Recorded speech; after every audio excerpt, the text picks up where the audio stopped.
I'm Jonathan Mosen, and this is Mosen At Large, the show that's got the blind community talking. This entire episode is devoted to Apple's iOS 16, the operating system that runs on iPhone. Your iPhone is about to get much more capable, and I'll show you some of my favorite features. Mosen At Large Podcast.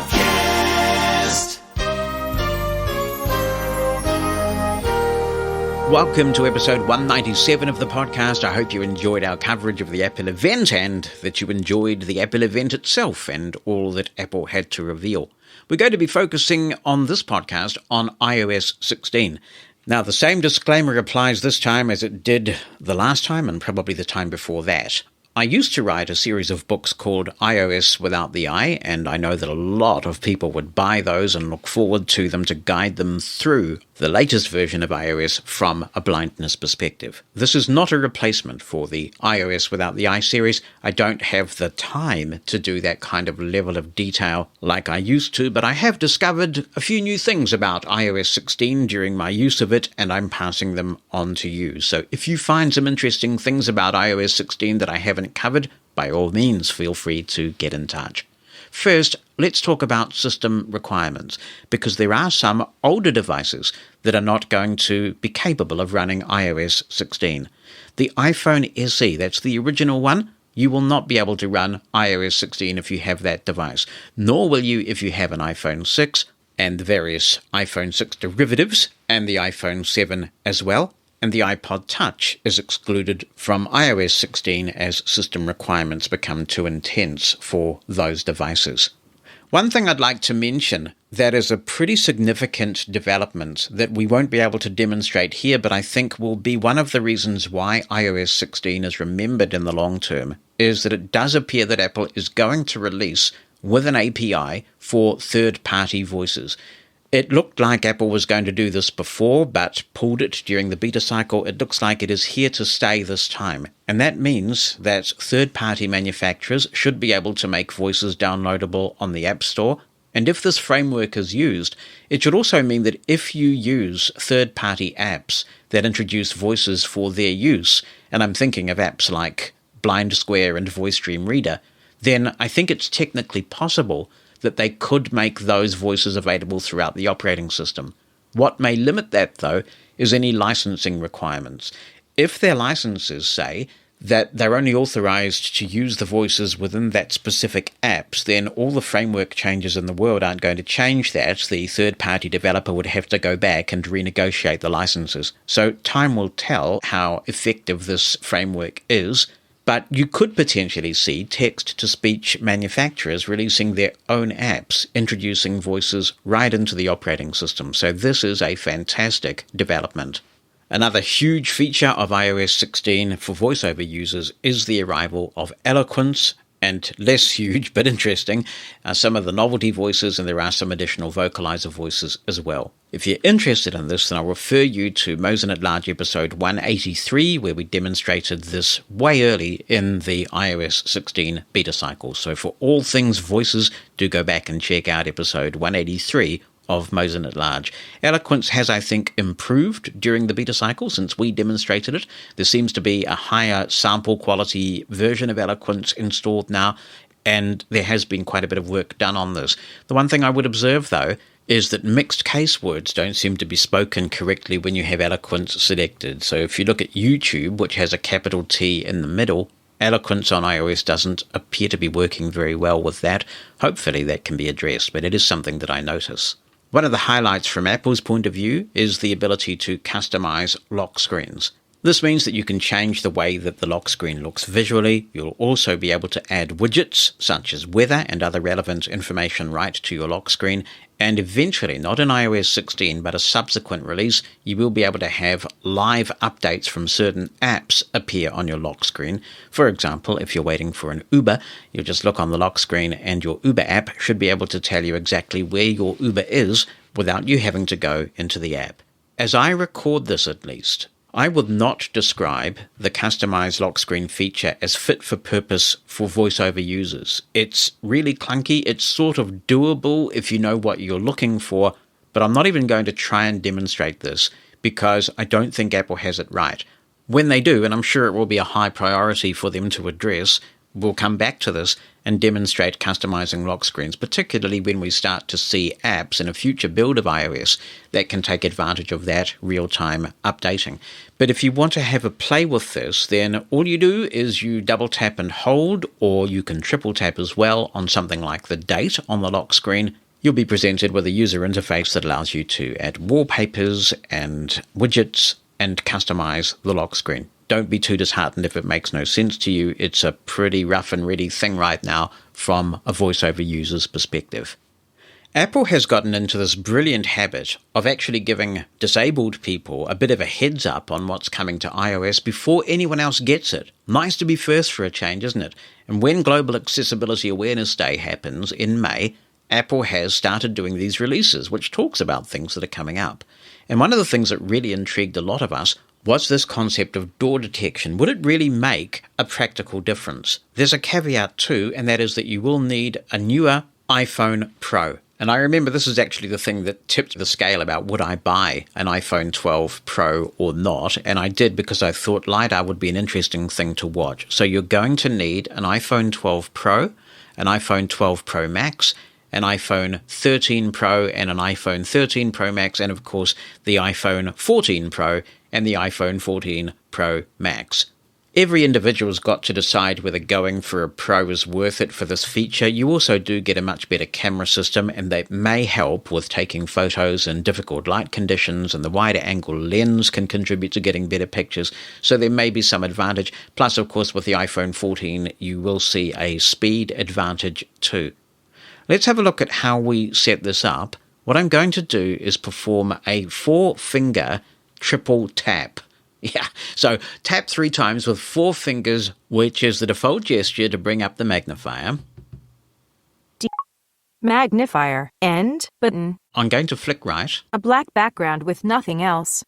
That's because at the moment I've got the phone on the desk with the camera lying on the desk.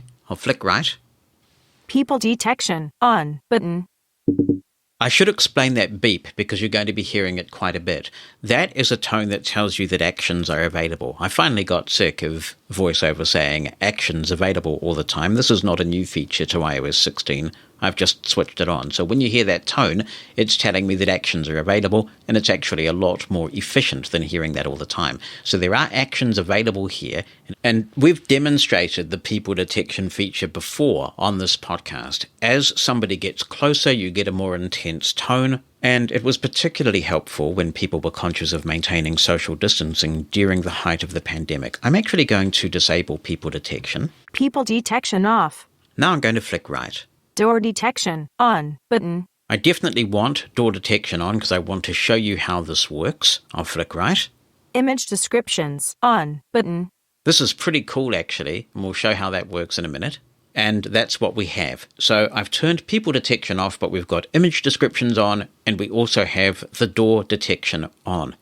To give you the demo that this feature is due, I'm not actually going to go outside or go to a mall or anything like that because I'm packing to go away as I record this podcast, but we will leave the studio and walk around Mosen Towers. The audio geeks get grumpy with me if I don't talk about how the sausage is made, so let me explain what I'm doing here. I've got my Zoom F3 clipped to my belt. Gary O'Donoghue did a fabulous review of the Zoom F3 recently on Mosen At Large. Into one input of the Zoom F3, I have plugged in a Sennheiser M42. This is the microphone I bought to take overseas with me, and it's deliberately omnidirectional. It's designed to pick up a lot of noise. So, for example, when we go to the Tower of London, or we're on a bus or a train or something, and we want to record, you would get the full ambience. Into the second input, I have a cable that has an XLR connector for the Zoom F3 at one end, and I have a 3.5mm stereo plug at the other, and of course that has to go into the lightning adapter since there's no headphone jack in the iPhone. What that means is that I can walk around and listen to the iPhone through the F3's headphone jack, and you can hear it too. So let's leave the studio and check out how this works. We are in the same room. It may not sound like it, and it's a tribute to how good the Heil PR40 is at eliminating background noise and other things. I have gone for gold here, so other than people detection, we've got it describing images and scenes around us, and we've got it describing all kinds of attributes of the door.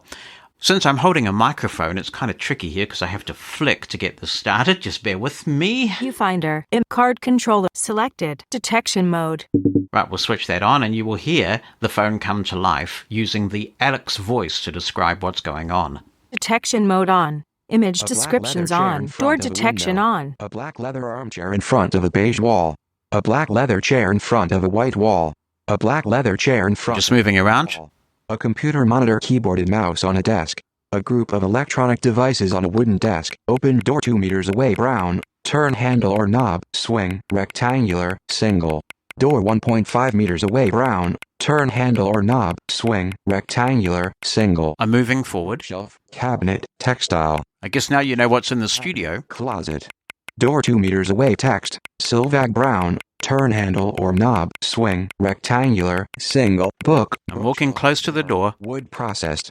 Door 2 meters away, text. And the brown. Turn handle or knob. The clicks are getting faster because I'm getting closer to the door.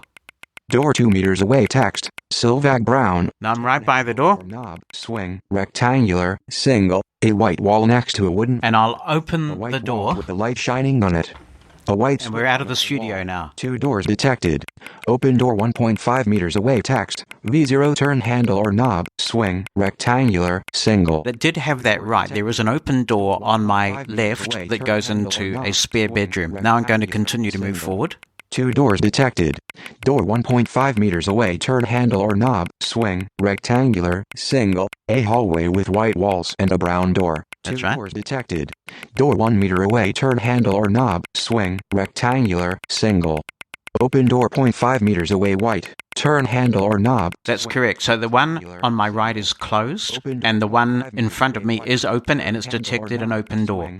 Now I'm going to turn left and go up the stairs. White wall. Door 1 meter away, white, rectangular, single. A person standing on a flight of stairs. That's me. Turn handle or knob, swing, rectangular, single. Window. A gray staircase next to a window. That is the recycle bin that it's found there. We're right by the front door, and it found a grey surface next to a Door 1 window. meter away, brown, swing, arch, single. A yellow container on a black surface.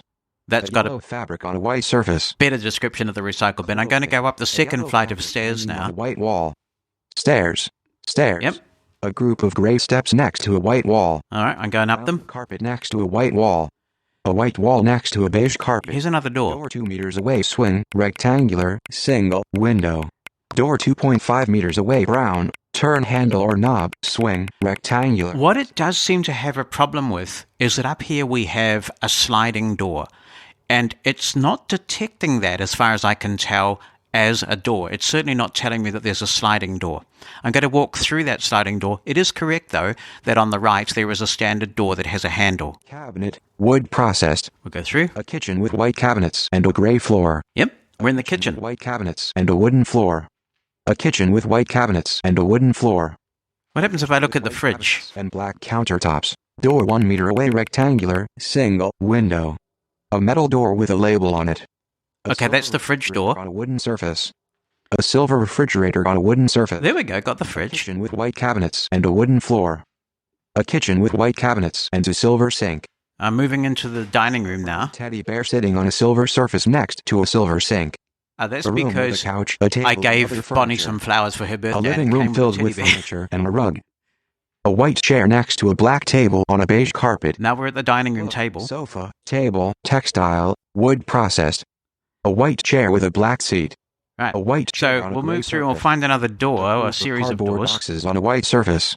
2 doors detected. Yep. Door 2 meters away, brown. Turn handle or knob, swing, Okay. rectangular. I'm walking down the hallway upstairs. Door 1.5 meters away, white. Turn handle or knob, swing, rectangular, single. Door 1.5 meters away, brown. Turn handle or knob, swing, rectangular. Right, so let's go into this little A corridor. white surface with lines on it. Open door, swing, rectangular, single. A bathroom with a toilet, a sink, and a window. Yeah, this is going into one of the Open door, guest bathrooms. Rectangular, We're single. going here. A toilet seat, a wash basin, and other items in a bathroom. Nothing detected. A toilet with a roll of toilet paper on top of it. And that microphone is picking up that the fan is on in here, so A we'll just roll of switch red that and off. fabric in front of a window. A toilet in a room with white walls. Alright, now I'm going to head Next back. to a white toilet. A group of icicles hanging in front of a black background. I think that might be... I don't know what that is.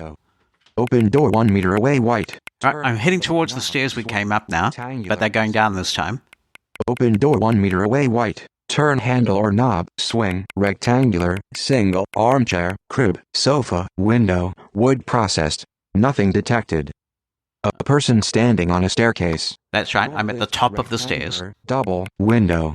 Door 2.5 meters away, swing, rectangular, single. It's got the front door in its sights. A yellow car is parked next to a window.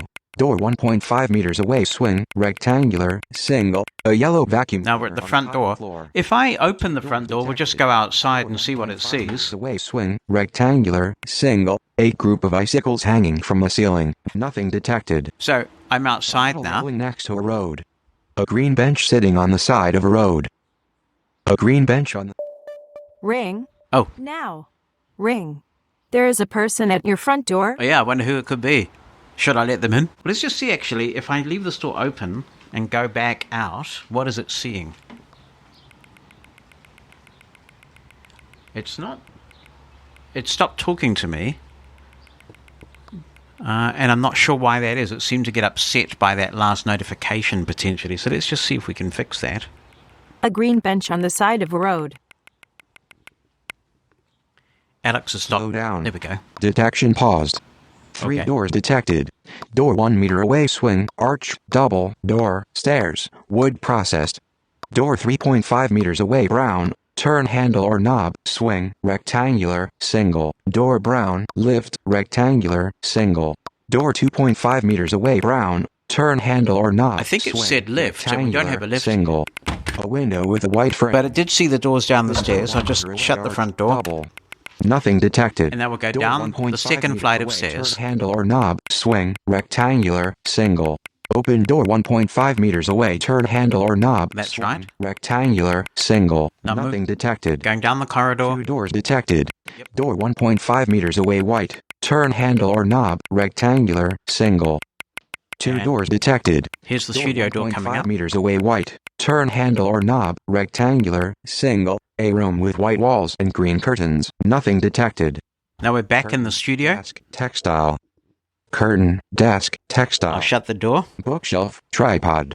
A white box on a wooden surface. Wood processed. Door 0.5 meters away, brown. Turn handle or knob, swing, rectangular, single. A round. Just move around the studio. knob. Nothing detected. Door 1.5 meters away, turn handle or knob, swing, rectangular, single. Curtain, light. There's the Door window. 0.5 meters away, brown. Turn handle or knob, swing, rectangular, single. We're right by the window there. Leaves next to each other. Cabinet, printer. Cabinet, curtain, printer. Now we're back in the studio. Obviously, I will get back on the regular recording system and we'll talk about this further. That was a lot of fun to do, actually. And when technology makes you grumpy, it's sometimes good to have an experience like that makes you realize how far we've come, because that little Zoom F3 was perfect for a recording like that. And there's a lot of information that the iPhone Pro model is conveying there. If you like to explore, you may find that swinging for the Pro model is worth it. I'm looking forward to trying this when we are overseas in hotels where there is unlikely to be Braille on the hotel doors, and seeing if it can read the signs and find the doors to hotel rooms and other facilities within the hotel. So that will be very interesting. Now, there was a lot of chatter there, and it doesn't have to be that way. What I was seeking to demonstrate was just how much information the iPhone can now convey with iOS 16. There may be many situations where that is just TMI, mate. Too much information. And to control how much information you get, you go into the magnifier settings. Let's have a look at that. If you go into the magnifier using the 4-finger triple tap, then you will be in the detection mode and you will need to end it. So I'll go to the top of the screen. End button. And we've found the end button. I'll double tap it. Detection mode off. Viewfinder. Image. A yellow text box on a black background. It's a little bit sluggish, but then I'm just running a measly iPhone 12 Pro Max. So if you've got an iPhone 13 or you'll soon be getting a bright, shiny iPhone 14, you probably won't see what I'm seeing there in the sluggishness department.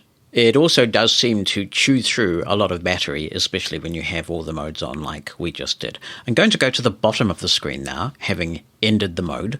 Multi-photo mode button. And I'll flick left. Settings button. There's the settings button, and that's where we need to be to determine exactly what is spoken when we're on a journey like that. Default button. I'll flick right. Save new activity button. Settings button. And there is the settings button, so I'll double tap that. So it's a little bit confusing, but you double tap settings, you have to flick right a couple of times, and then there's another button, a separate one, also called settings. Customize controls heading. Now I'll flick right.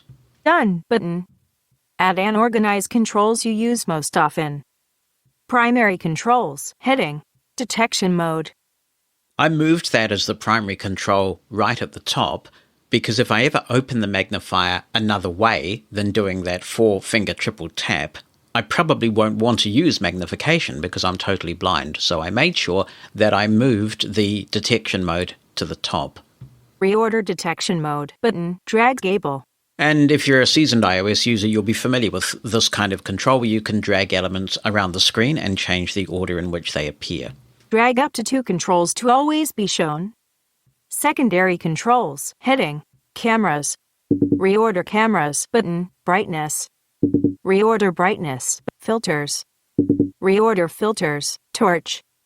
Reorder torch button. That Drag could be gable. called flashlight in your market. Other controls heading. Insert zoom button. Zoom. If we continue to move through this screen, you will be able to insert various controls in the Magnifier app and change the order in which they appear. But what I'm going to do to speed this up is navigate by heading, because this is the all-important heading we're looking for. Detectors heading. Detectors. We'll flick right now. People detection button. We'll double tap this. Units heading. Selected. Meters. Feet. Sound pitch distance heading. 2 meters. 2 meters. Adjustable. Sound feedback will use a higher pitch when people are detected within the distance indicated. Feedback heading. Sounds switch button on. Speech switch button on. Haptics switch button off. Your iPhone can let you know when it detects people nearby with sound. Speech and haptic feedback. Feedback will be more frequent when the person is closer to you. Make sure your iPhone is in ring mode to hear the sound play or distance of person announced.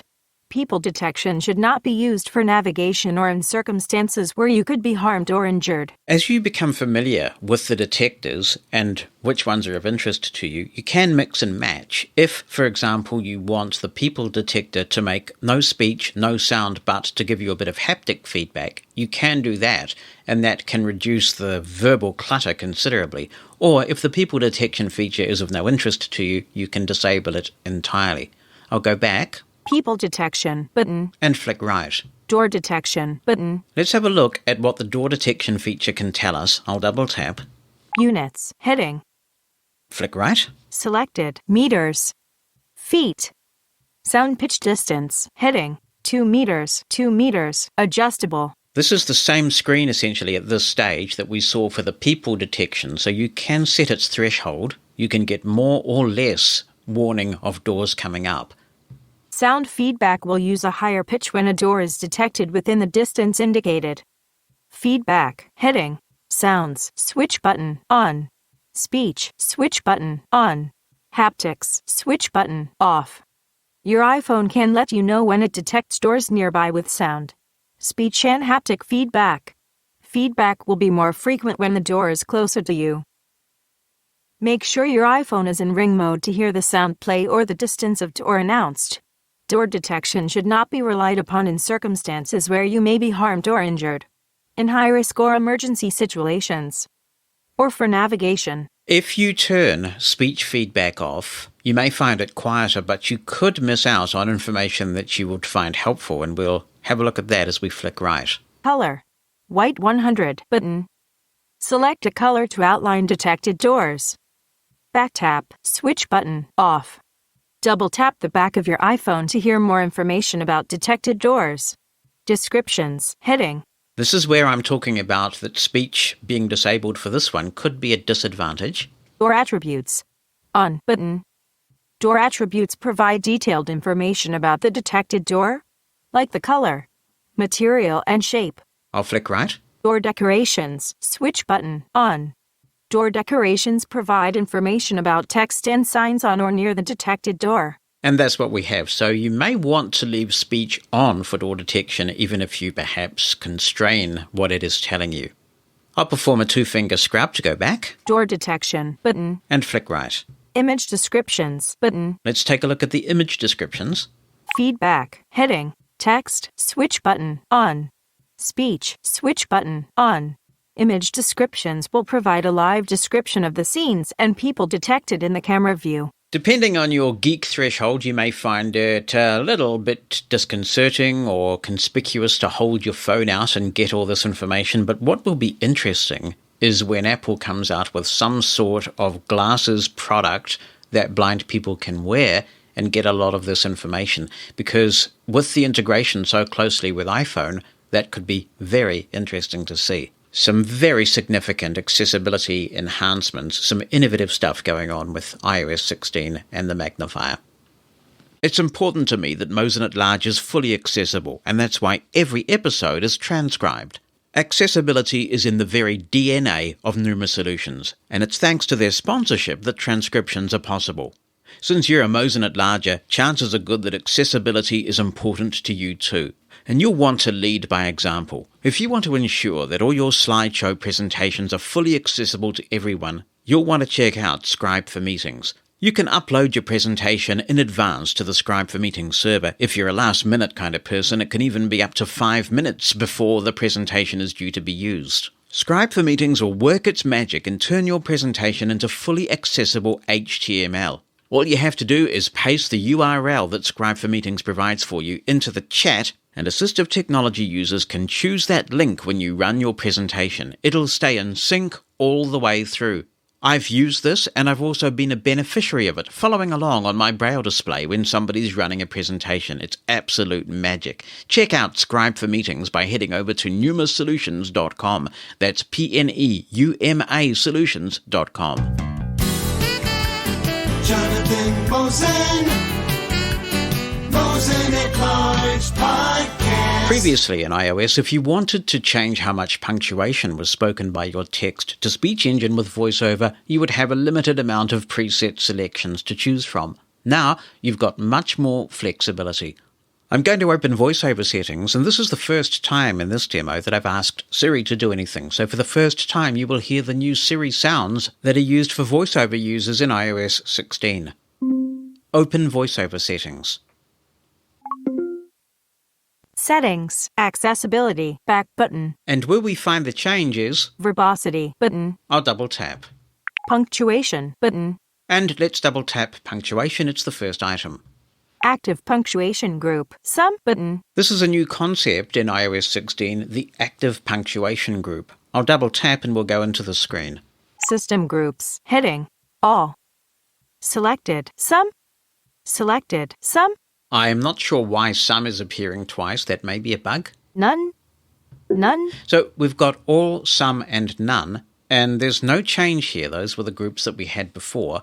I'll perform a 2-finger scrub to go back to the previous screen active punctuation group, sum button, and flick right. system groups, heading, all button, sum button, none button, add punctuation group button. If you have this perennial dilemma of having some punctuation speaking too much, for example, but no punctuation speaking too little, we can go into Add Punctuation Group and roll our own. Let's do that.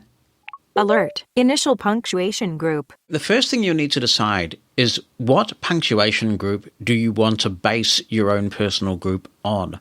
I'll flick right. choose a punctuation group to base your new group on.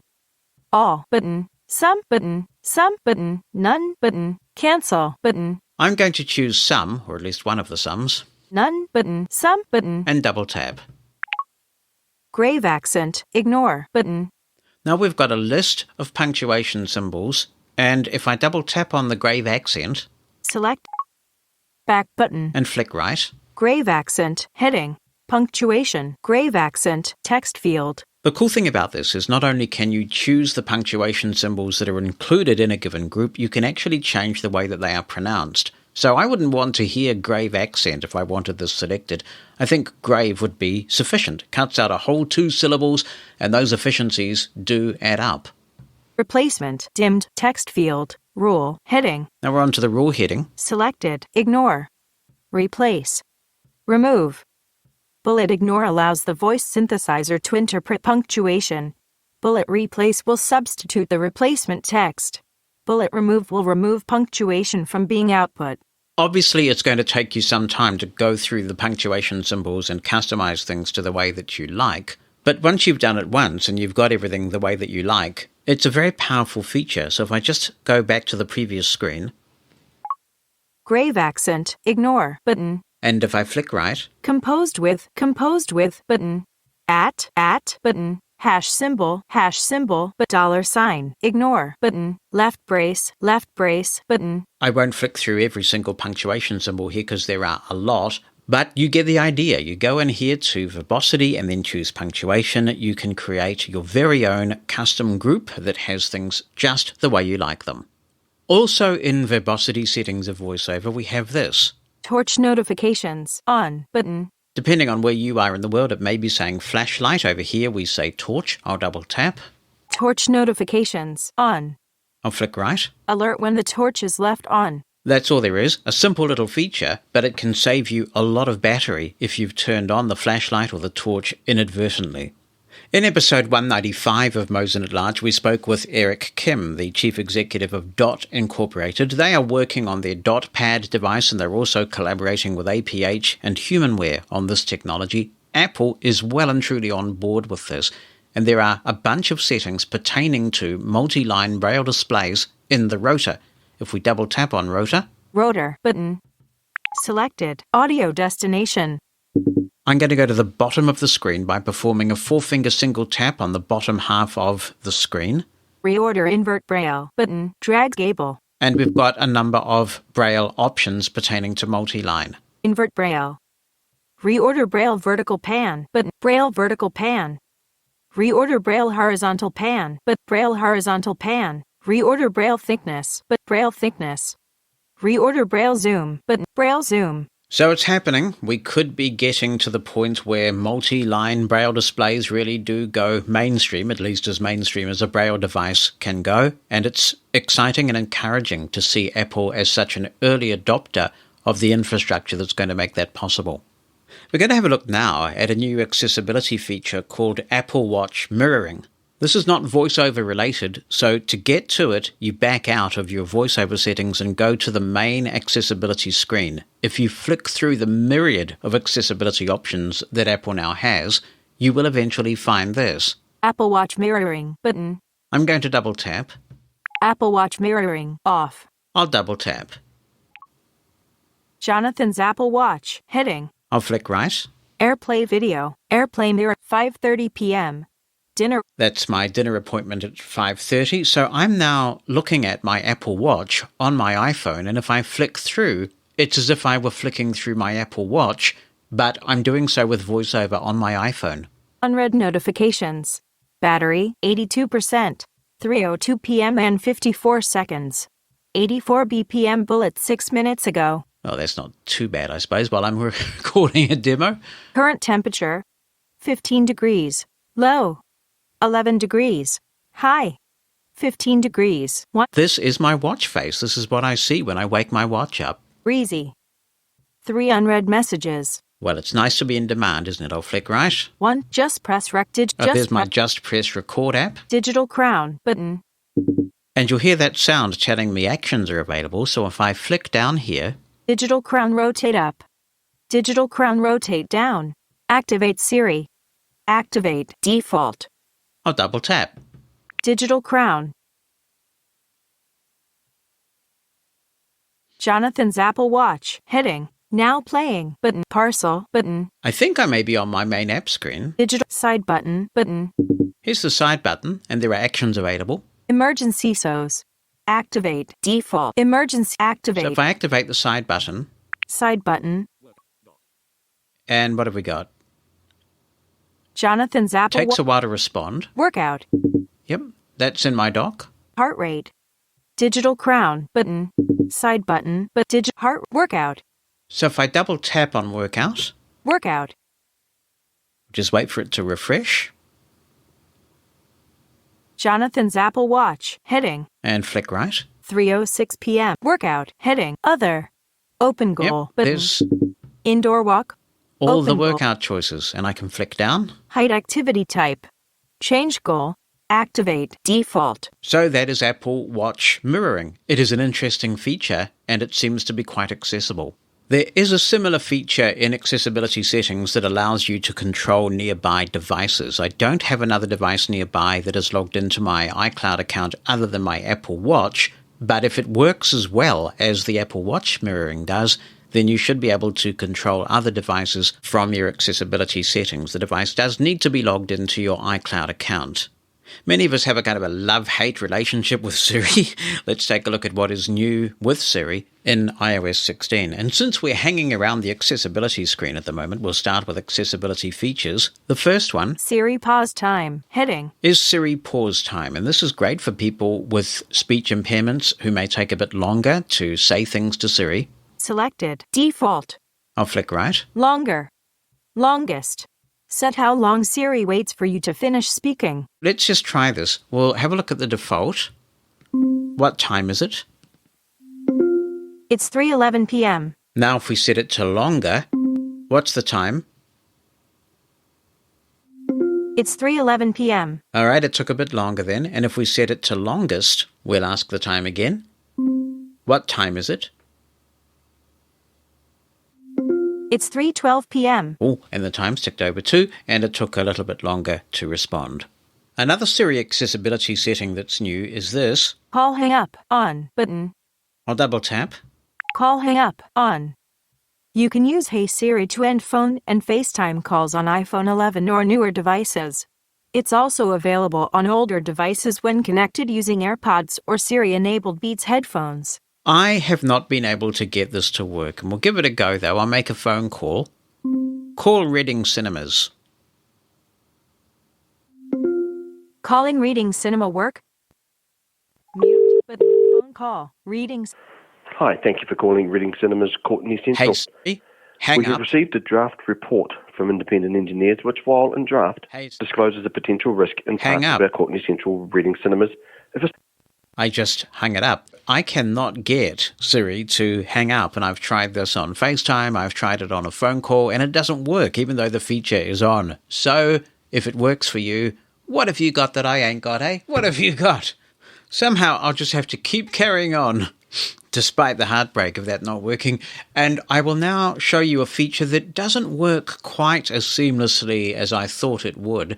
To show you this feature, we'll go into Open Siri Settings. Settings. And packed away in these settings we will find, Automatically send messages button. I'll double tap. Automatically send messages on. I'll flick right for the explanation. Siri will automatically send messages unless you ask to change or cancel. I guess it does have to pause because it needs to know if you want to change it. So I'm not sure how much advantage there really is in having this on, but let's show you how this works. Text Bonnie Mosen. Hello. I am recording this message to demonstrate the automatic send feature in Siri for my Mosen At Large demo. Sending to Bonnie. Hello, I am recording this message to demonstrate the automatic send feature in Siri for my Mosen At Large demo.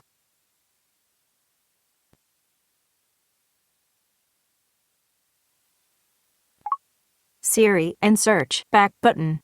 It has sent that message now after pausing, during which time I could have asked Siri to change it. It wasn't evident there, but that does segue us on to another feature relating to dictation. To explore this, we would go into the general settings and then we would double tap, Keyboard button. which I will do. Keyboards 2 button. We can navigate by heading in this screen. English heading. Dictation heading. Here are the dictation settings. Enable dictation on. Auto punctuation on. When you turn this on, it's supposed to be able to detect the pauses in your voice and insert appropriate punctuation. In my experience, it works very well some of the time, but it does not work reliably all of the time, and you might want to bear that in mind if you're using dictation for important things. But my caveat would be just don't use dictation for important things. I'm going to go into Notes now. Open Notes. I am in a new note, and I'm going to start dictating. You will note that there is a new dictation sound as well. I hope I'm not imagining it, but I think, at least where I am, in my part of the world, dictation appears to be more reliable. I've got the automatic punctuation turned on, so I'm going to try and make some distinct pauses and see how well it goes. Hello, Mosen at Large listeners. This is Jonathan Mosen, and I am dictating into the Notes app using iOS 16. I'm dictating with what I hope are some clear pauses, in the hope that it will insert the correct punctuation. I will also be interested to see just how accurate this is. I'm talking in a relatively natural, flowing style, like I would if I were talking to someone in person. Because of habit, I am finding it very tempting to insert punctuation, and I'm not going to do that. Inserted because of habit. I am All right, fine. let's just see what we've got here. Note, text field, is editing. Hello, Mosen at Large listeners. This is Jonathan Mosen, and I am dictating into the Notes app using iOS 16. I'm dictating with what I hope are some clear pauses in the hope that it will insert the correct punctuation. I would also be interested to see just how accurate this is. I'm talking in a relatively natural flowing style like I would if I were talking to someone in person because of habit. I am finding it very tempting to insert punctuation, and I'm not going to do that. Insertion point at end. It got almost all the punctuation right, but not all the punctuation right. I guess I like to have control over these things, so I would be inclined to insert the punctuation manually. If you leave the automatic punctuation on, you can still insert manual punctuation symbols. Of course, there is the danger that if you're just pausing for thought, it might insert punctuation symbols where you don't want them. Siri's also a lot more capable of inserting emojis now, and that is also in dictation. One of the things that Apple also says is that the interface for dictation has been significantly revamped, and that means that you can edit with the regular keyboard and make other changes as you go. I haven't actually played with this before, but I've got a clear new note. I deleted all that stuff we were just working with, and I'm going to start dictating, but also making corrections, reading along with my Braille display, and we'll see how this goes. Hello, full stop. This is Jonathan Mosen, and I am dictating into the iPhone, watching it on my Braille display. September. Note, text field, is editing. Hello. This is Jonathan Mosen, and I am dictating into the iPhone watching it on my Mantis Braille display, word mode, insertion point between Mantis and Braille. If you were paying super close attention, you will notice that when I was dictating, I didn't say Mantis Braille display, but that's what you just heard back. I had to do some editing there because obviously if I told you what I was doing while dictation was on, it would take that dictation, right? What I was able to find out was that this is a huge advantage of Braille, because when you're dictating, VoiceOver goes silent, and I completely understand why that is. We've seen the consequences of that not happening on so many Android devices, where you turn on dictation and the TTS is being picked up by the microphone. So Apple's got this right, but it does mean that the only way to make the most of these new features is to use Braille. So what I was able to do was leave the dictation going. I was able to read on the Braille display what the iPhone was picking up, and then I went back while dictation was still running and I inserted the word Mantis by routing the cursor using the Mantis to the B in Braille and typing the word Mantis and a space in front of it. So that does work really well, and it is going to work well for Braille users. It could really make dictation quite viable, the combination of dictation and Braille. On to privacy settings now. Apple prides itself on keeping your information private. It doesn't sell your information. And some might argue that Apple's a bit overzealous about this and that this is having some impact on innovation in areas where we could benefit from more sharing of information. Some will say that the reason why Google Assistant and Amazon's Assistant are moving ahead is because they're a little bit more relaxed about these things. Nevertheless, this is really part of Apple's brand, and they take it very seriously. And there are a couple of big features to tell you about that have come to iOS 16. The first is called Safety Check, and you'll find this under the privacy settings from your main screen of your Settings app. If you flick right through this pretty big screen, you will eventually find this. Safety Check button. And here's the explanation to the right. Protect your personal safety by staying aware of which people, apps and devices have access to your information. I'll flick left. Safety Check button. And we'll double tap to take a look at how this feature works. Safety Check dimmed. And I'll flick right.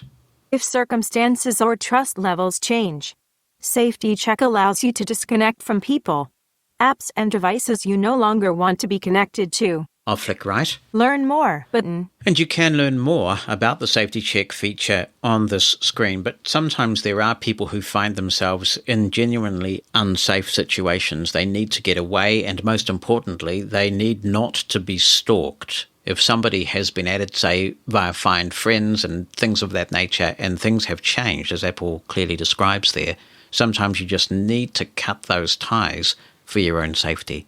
I'll flick right. Emergency reset. Immediately reset access for all people and apps.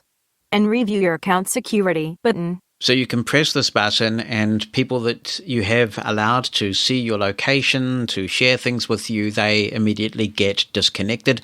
I'm sure there's a prompt. I'm not willing to try it. Manage sharing and access. Customize which people and apps can access your information.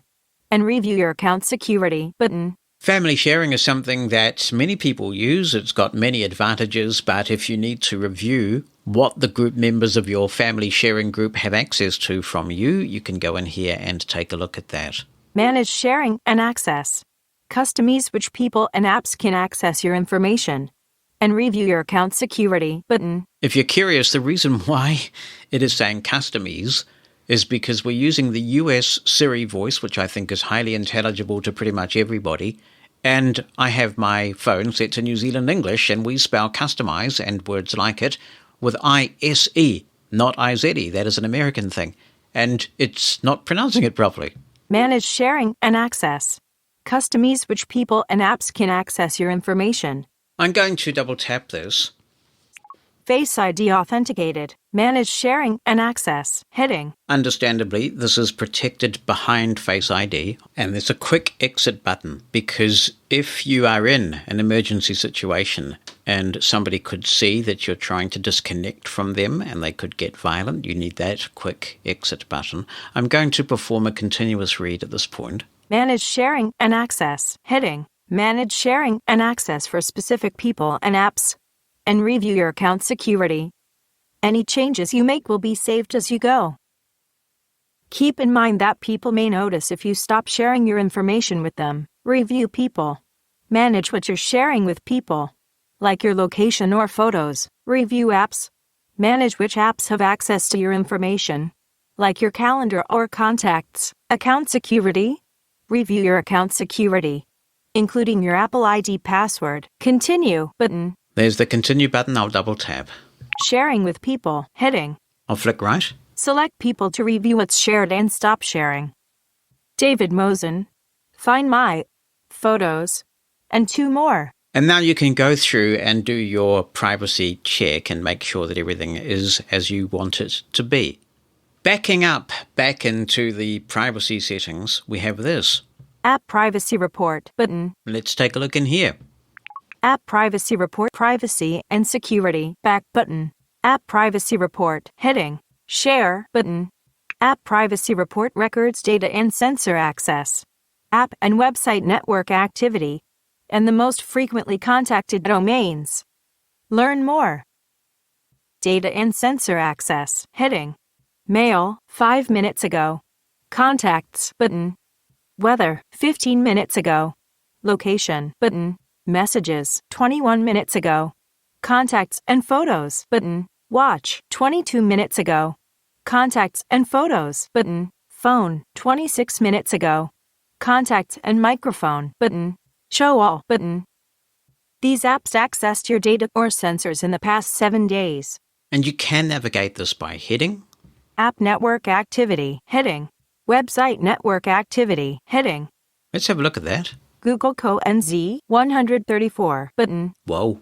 Stuff Co. NZ, 70, button. MacRumors.com, 66, button. 9to5Mac.com, 60, button. GeekZone Co. NZ, 35, button. Nothing untoward there. I'll flick to the next heading. Most contacted domains, heading. So you can have a look at this and find out what is going on with your apps, what parts of your phone they are using, what domains are being contacted. It's quite interesting. But perhaps not as interesting as this feature I want to show you in this privacy screen, and it is called Lockdown mode, off, button. Lockdown mode. This is serious stuff, and if you go in here, you will get all sorts of warnings. I have not enabled this feature. I'm not sure what happens if you do in terms of voiceover, but I'm assuming it would work. Lockdown mode, dimmed. Let's do a continuous read. Lockdown mode, dimmed. Lockdown mode is an extreme, optional protection that should only be used if you believe you may be personally targeted by a highly sophisticated cyber attack. Most people are never targeted by attacks of this nature. When iPhone is in lockdown mode, it will not function as it typically does. Apps, websites, and features will be strictly limited for security, and some experiences will be completely unavailable. Learn more, button. Turn on lockdown mode, button. Are you brave enough to take the lockdown challenge? No, seriously, I think it's highly unlikely that anybody needs this, but I'll double tap and see what happens. Lockdown mode, heading. And you know that Apple really means business when you get a second warning screen before you can do something. Let's read this. Lockdown mode, heading. When iPhone is in lockdown mode, apps, websites, and features will be strictly limited for security, and some experiences will be completely unavailable. Messages. Most message attachments are blocked and some features are unavailable. FaceTime. Incoming FaceTime calls from people you have not previously called are blocked. Web browsing. Some web technologies and browsing features are blocked. Shared albums. Shared albums will be removed from the Photos app, and new shared albums invitations will be blocked. Device connections. Wired connections with another device or accessory while your iPhone is locked are blocked. Apple services. Incoming invitations for Apple services from people you have not previously invited are blocked. Profiles. Configuration profiles, such as profiles for school or work, cannot be installed. Turn on lockdown mode, button. Heavy stuff, dude. I'm not prepared to go any further. Chicken. Yes, that's me. If you want to do that, or maybe you have done it, you might like to comment on the lockdown mode experience from a voiceover user's perspective. Let's have a look at some changes to iMessage in iOS 16. And one of the biggies is that for 15 minutes after you've sent a message, you can edit it. If you do this, the edits are visible to your recipients, and you only have a maximum of 5 edits that you're permitted to make in that 15-minute period. I am now in my long iMessage conversation with Bonnie that's been going on for like 10 years now, and I'm going to type a message with my APH Mantis on the QWERTY keyboard.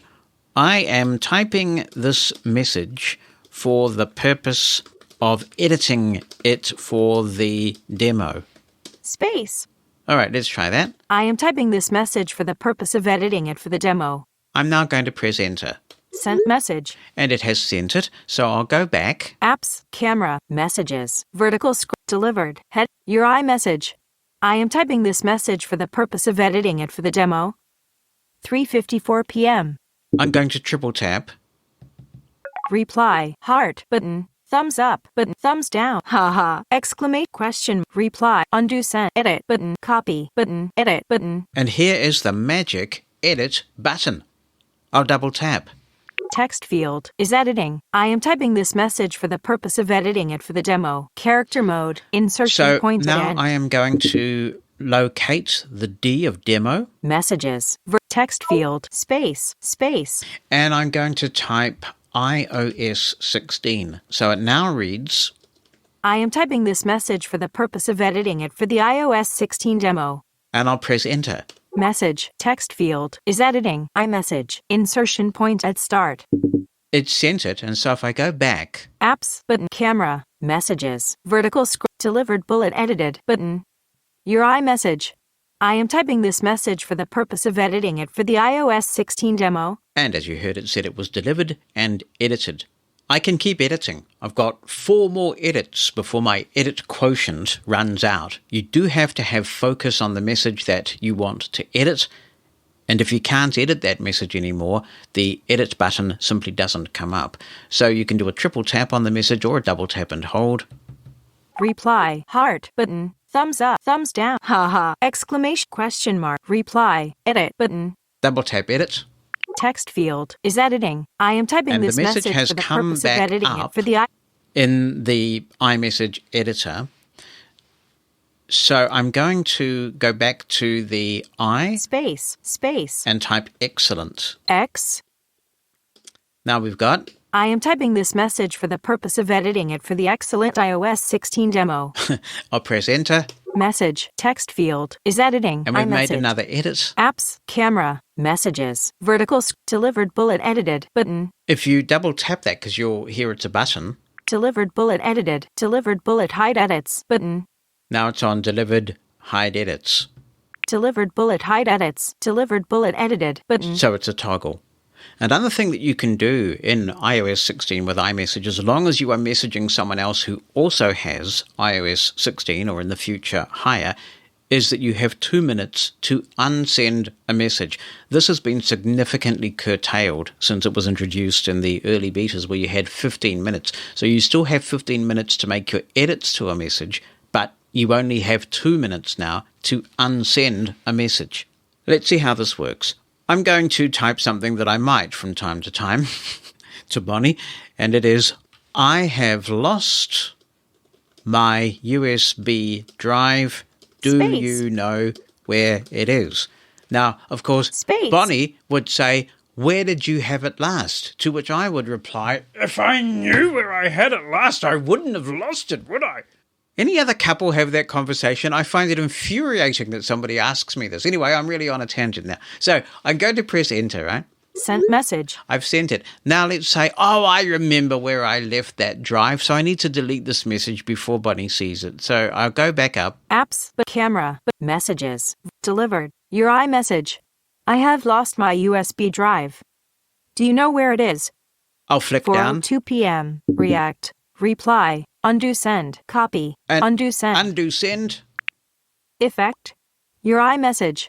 I have lost my USB drive. Do you know where it is? And now if I flick through the conversation and find that message, all we get is this. Edited button. You unsent a message. Bonnie may still see the message on devices where the software hasn't been updated button. Well, she's running the iOS 16 beta for the first time, so that's exciting. So she won't have seen that message. But the time is limited. For a limited time only, you have 2 minutes to unsend your message. The cool thing about the dual SIM nature of iPhone is that you can have your work phone and your personal phone on the same physical phone. So your work phone might be an eSIM and your personal phone might be the physical SIM or vice versa. One very nice feature of iOS 16 is that if you do have a dual SIM setup like that, you can now filter messages based on each line, so that's useful to keep home and work messages separate. A really nice feature too in a household like mine, where I'm metric and Bonnie is not, is that there are conversions for certain measurements that are built right into iMessage. So if I send a message to Bonnie and I say that it's going for a high of 16 degrees Celsius today, that will come up as a link and she can choose that and find out what it is in Fahrenheit, which despite her 9 years in New Zealand still makes a lot more sense to her than Celsius. It also works with weight and currency and a few other conversion measurements as well.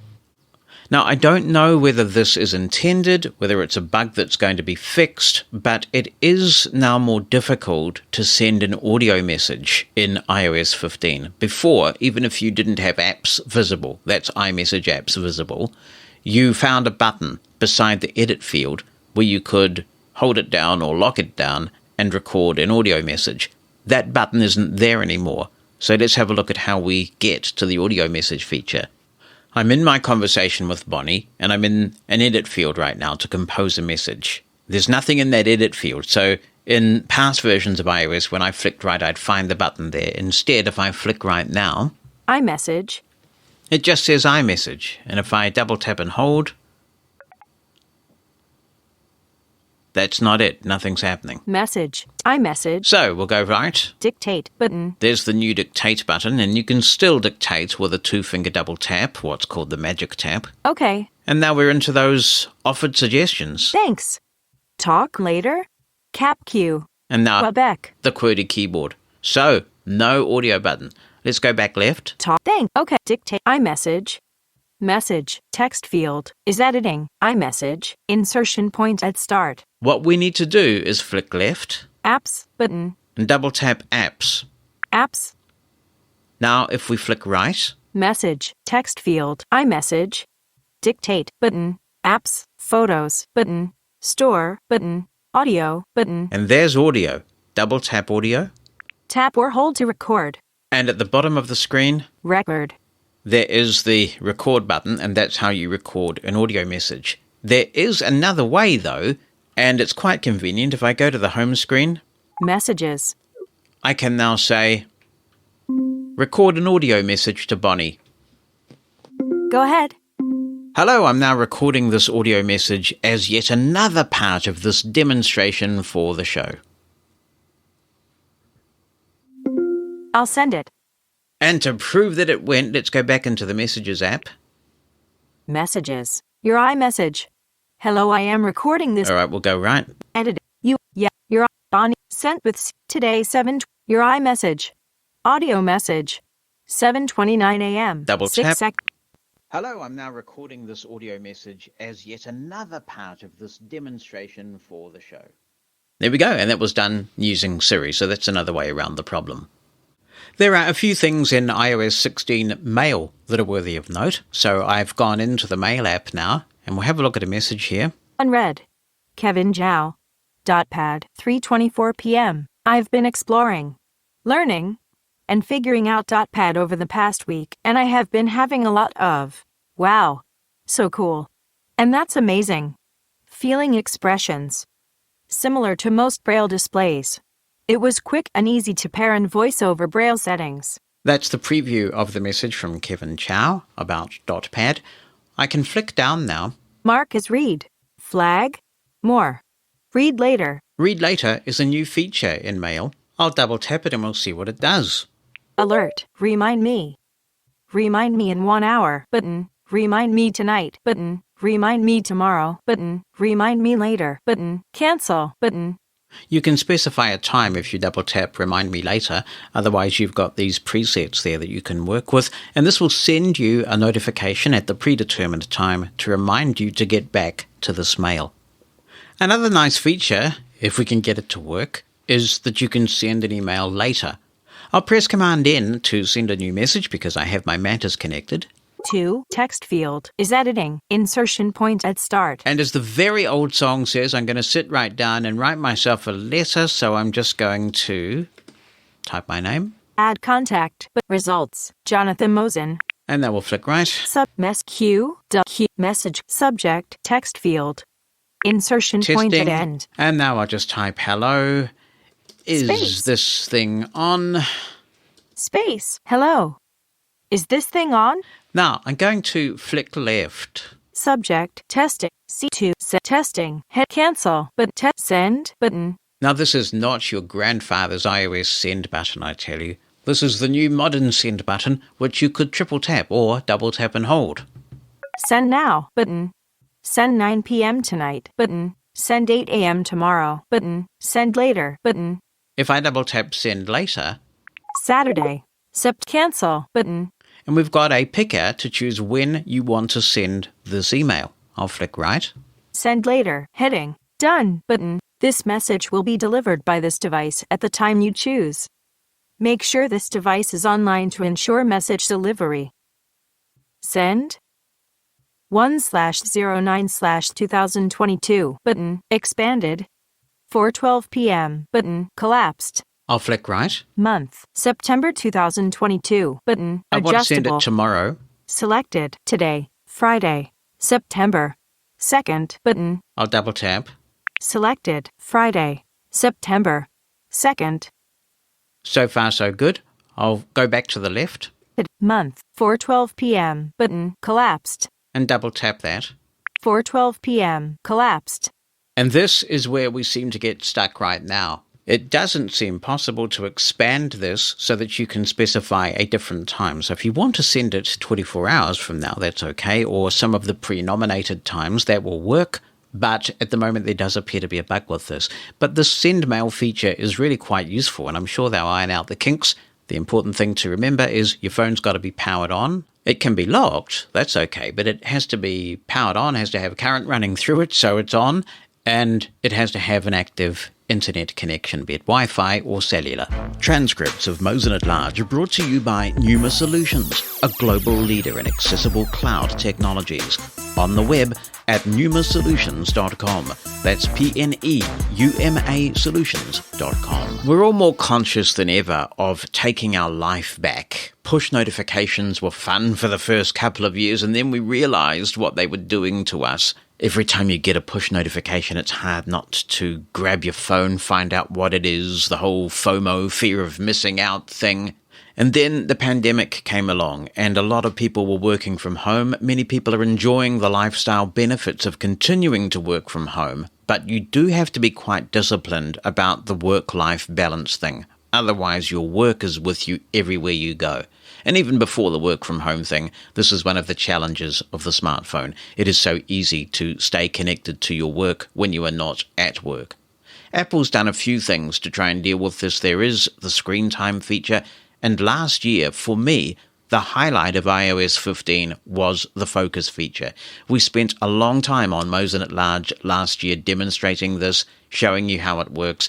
I use this a lot. I've got various focuses set up, some of which kick in when I launch apps. I have to say that sometimes that doesn't happen as reliably as I would like, but when things are behaving, I can go into the Kindle app or the Books app, for example, that is Apple's Books app, and push notifications go right down because there are only a small number of push notifications that I will allow through when those apps are running.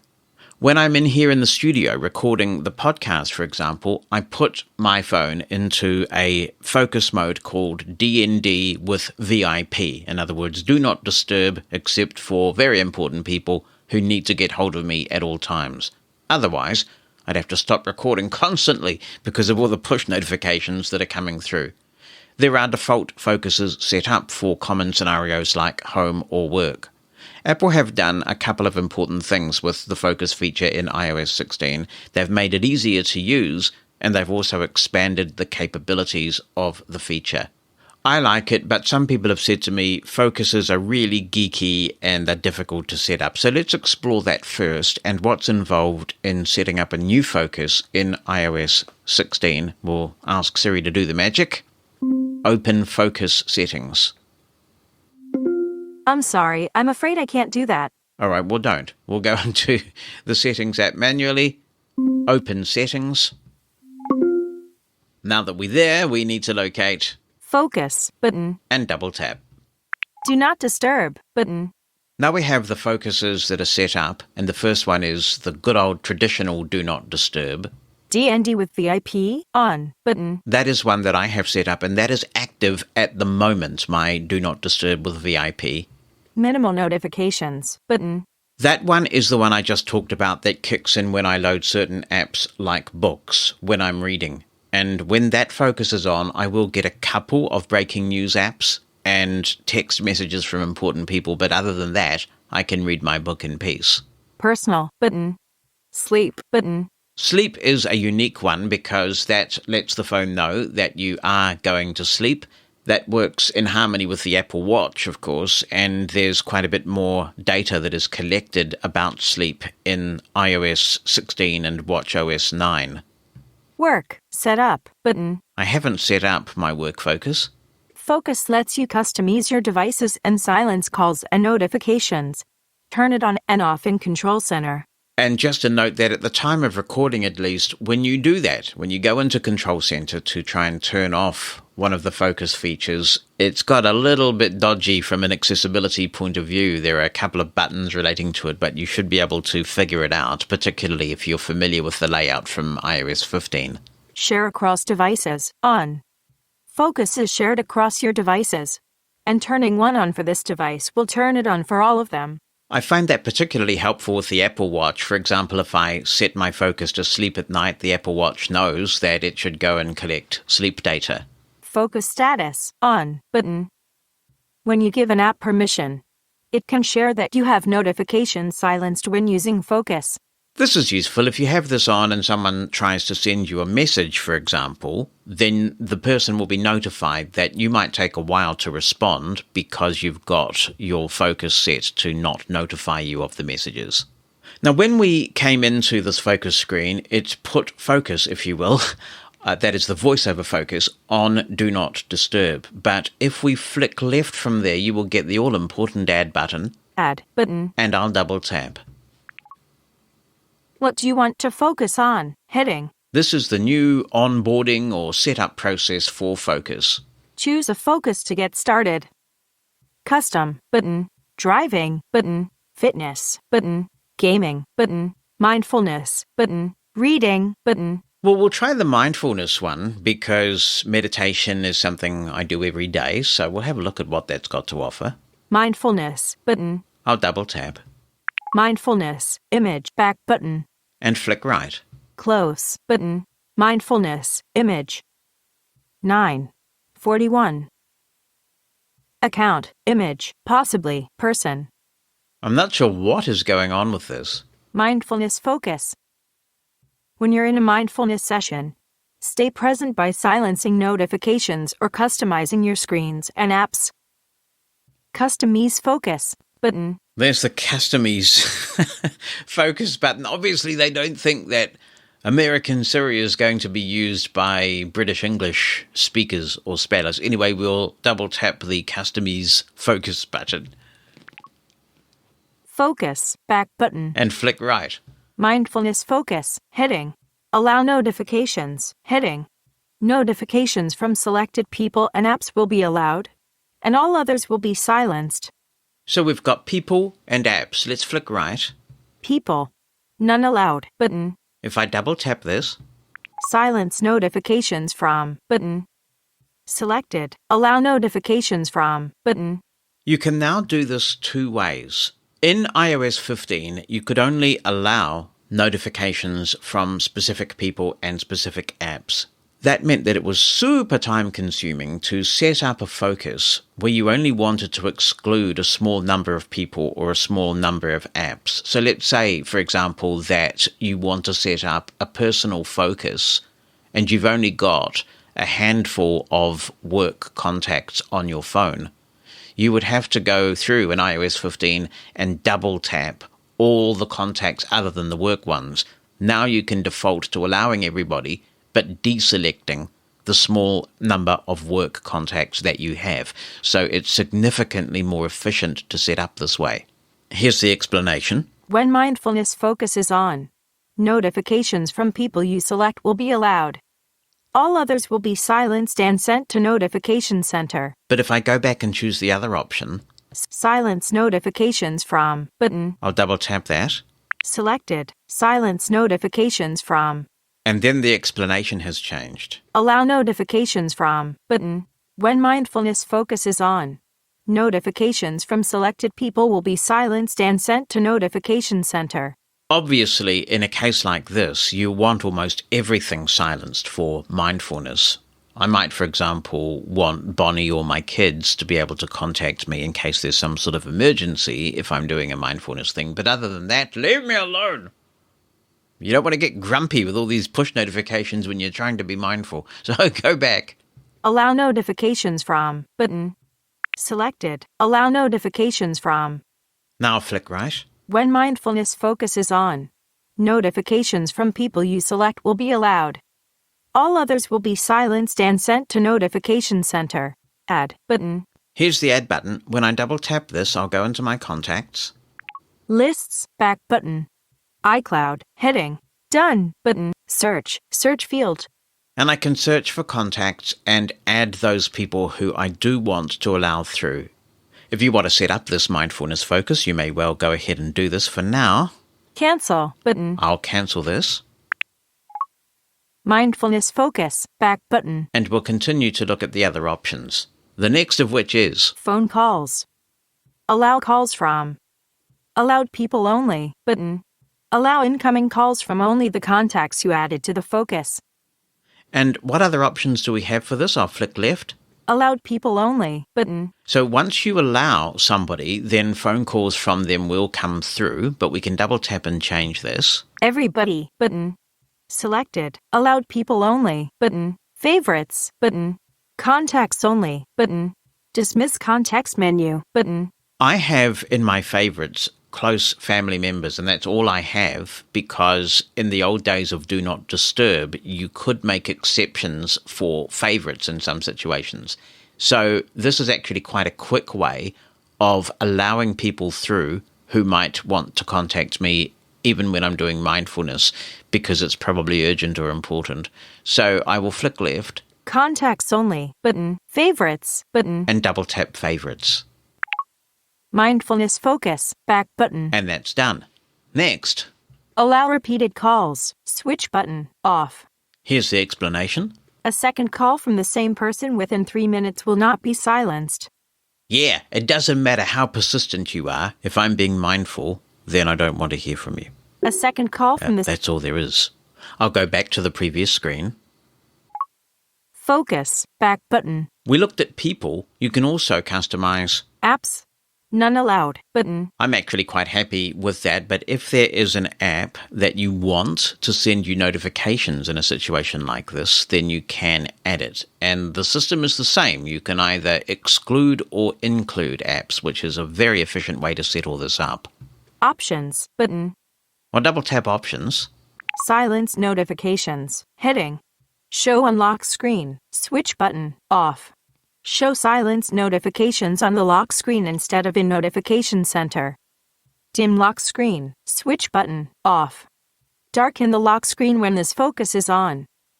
Hide notification badges, switch button, on. Hide notification badges on home screen apps. Apps in your allowed notification list will continue to be badged. It can defeat the purpose if you've got an app that's excluded from notifications, but you can explore around your home screen and you notice the number of items going up in that app. In other words, the badge. It's super tempting to look at what's going on. So hiding badges can be a good thing for discipline. That's the last option, so I'll go back to the previous screen. Mindfulness focus, heading. And we can navigate by heading to get to the next thing. Customize screens, heading. We get to customize the screens. Choose a lock screen or home screen page to turn on to help limit distractions. Choose lock screen button. As I mentioned at the beginning of this episode, you can customize your lock screen, and you can have multiple lock screens that could be switched on and off at different times or different locations, all based on focus. And we will come back when things are in slightly better shape and just take a look at customizing lock screens. If we flick right, Choose home screen button. this might require you to work in a different way from the way you've been working before. But the way you could set this up is you could have a page on your phone where all your work-related apps live. And when you turn on your work focus, you could set that page as the page of apps that appears when the work focus is on. So you could make Facebook and Twitter and various games and all those distracting things disappear and just have a place where you can get work done.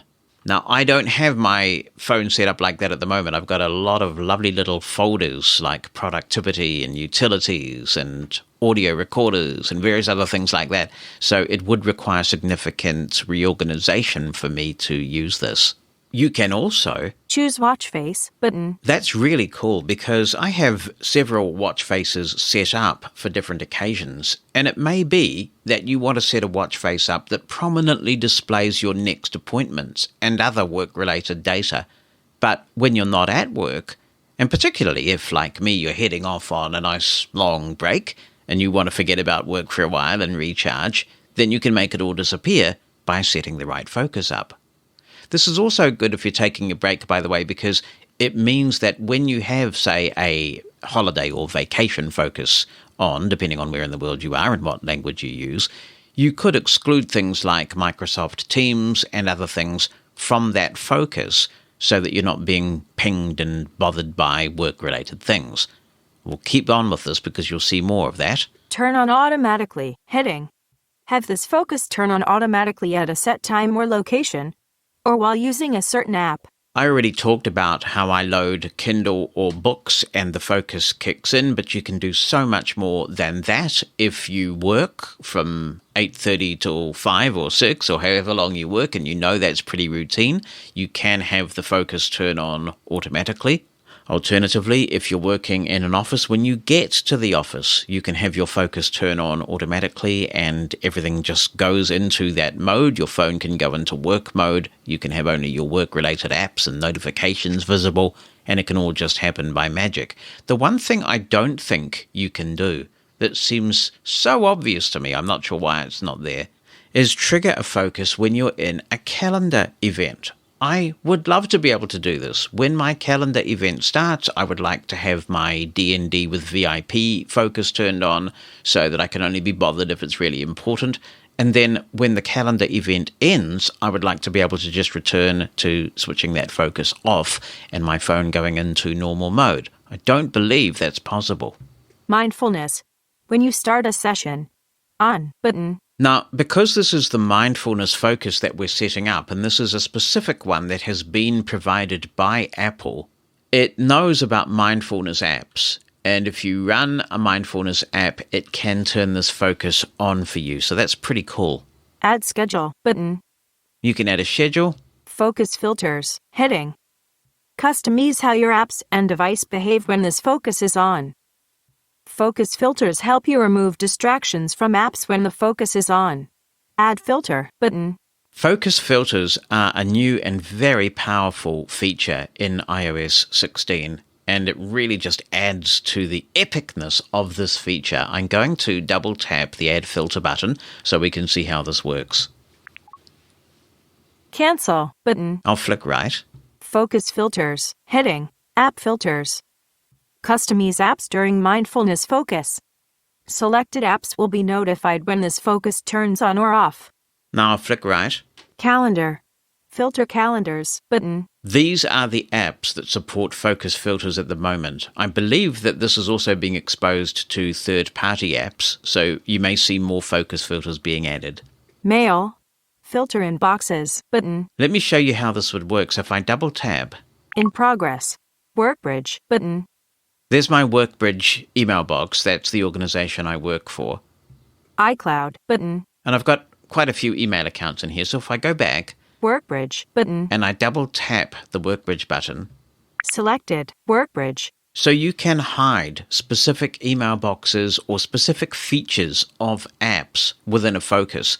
This is much more than just making an app disappear. You can get really granular. So again, let's say that you're setting up a scenario where you're going on holiday, you don't want to be bothered by work things.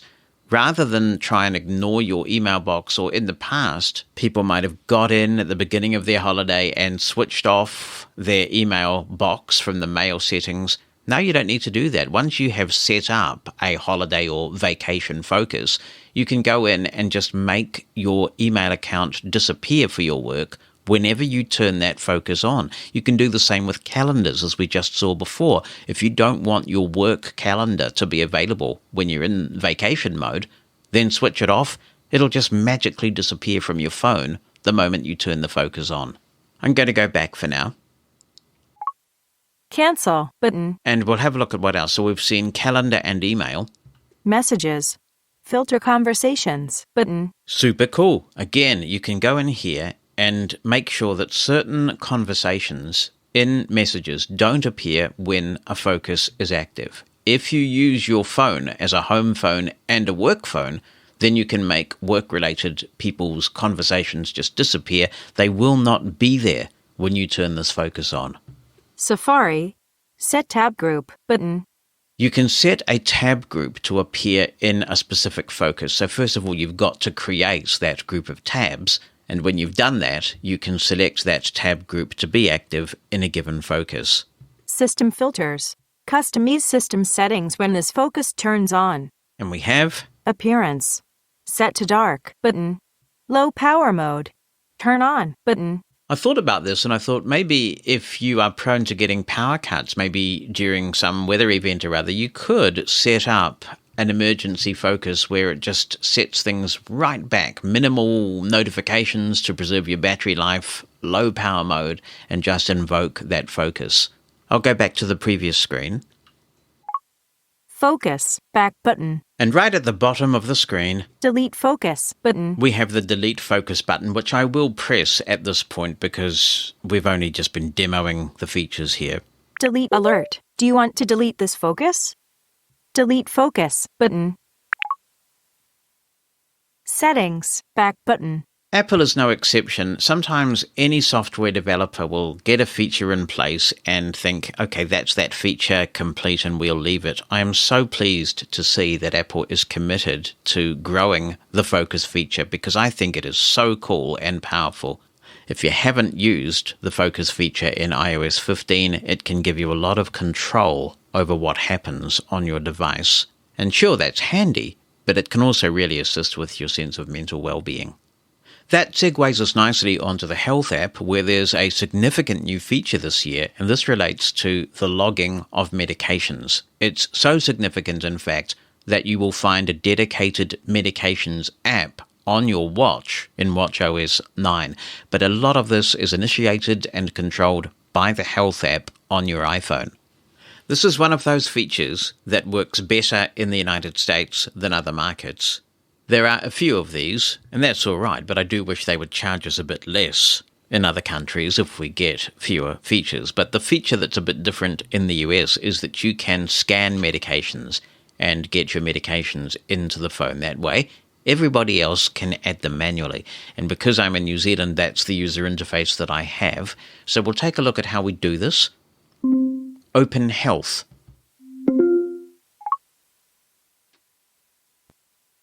Now the Health app is open. I didn't get any feedback about it, but it is. So we'll go to the bottom of the screen. Continue button. Oh, there's a little message here. Let's take a look. Welcome to Health heading. This app brings your health information together in one place.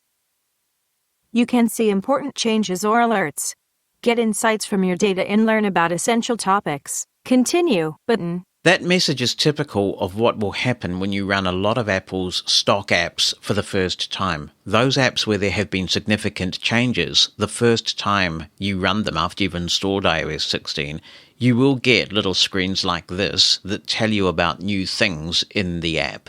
I'll double tap the Continue button. Your health data is private and secure. Heading. To protect your privacy. Health data is encrypted on your device when it's locked. Learn more button. Continue button. And we'll double tap again. Set up health details. Your health details are the basic information the app needs to provide you relevant information. And it's going to go through my health details, which should be all in place because I've used the Health app for years, but presumably it is just confirming all of that. So I'll go through this process. I did that and everything was correct. So I chose the next button and now we have this. Health notifications. Heading. The Health app can notify you when there's something you need to know. Additional notifications. Heading. Trends. Receive a notification when there's a new trend in your health data. Switch button. On. Enable notifications button. This is new in iOS 16 and I'd like to do that. And now I'm in the Health app and I'm on my summary screen. I'll go to the bottom of the screen. Tab bar. Browse. Tab. 3 of 3. And it's the Browse tab that we want because we came in here to take a look at the new medication tracking feature. So I'll double tap Browse. And there's quite a list here, but we want to find Medications button. which is a brand new category in iOS 16. I'll double tap. Select Set Up Medications. Track all your medications in one place. Set a schedule and get reminders. Your medication information is encrypted and cannot be read by anyone, including Apple, without your permission. Add a medication button. About medications. Heading. Tracking your medications. Why it's important to keep up with what you're taking button. Well, let's choose that button first. Medications article. Heading. And we'll just have a look at this. Done button. Why medication tracking is important. Heading. Whether you take one prescription medication or 10, it's important to keep track of what you're taking and when. How your body responds to a medication is unique, so tracking what you're taking can help you understand how well a medicine is working for you. It can also help you remember when you took your last dose and when it's time for your next. Accidentally taking doses too close together could lead to too much medication in your system, which can be unsafe. Taking doses farther apart than prescribed, or skipping them altogether, could result in too little medication in your body, making it less effective. It's also important to keep track of how you're supposed to take your medicine. For example, some medicines should be taken with food in order to decrease side effects, while others should be taken on an empty stomach so they can be absorbed properly. Adding notes to your tracking method can help ensure you're taking each medicine as intended. What are drug interactions? Heading. While modern medications are safe and effective, there are certain medications that can react with each other, the foods you eat, or even your body's physiology. This can cause them to be less effective or potentially cause side effects, some of which can be dangerous. Your doctor, care team, and pharmacist are trained to look out for these interactions when prescribing or providing medications, and having an accurate record of what you're taking can help them. They should also be able to answer any questions you have about interactions. There are 3 main types of drug interactions. Drug-to-drug interactions. Heading. These happen when 2 or more drugs interfere with each other. The health app can check for this, and if it finds an interaction, it flags it as one of 3 risk levels. A critical interaction means you should not take these medications together and need to discuss them with your care team. Taking them together may cause significant side effects or cause your medications to not work as well.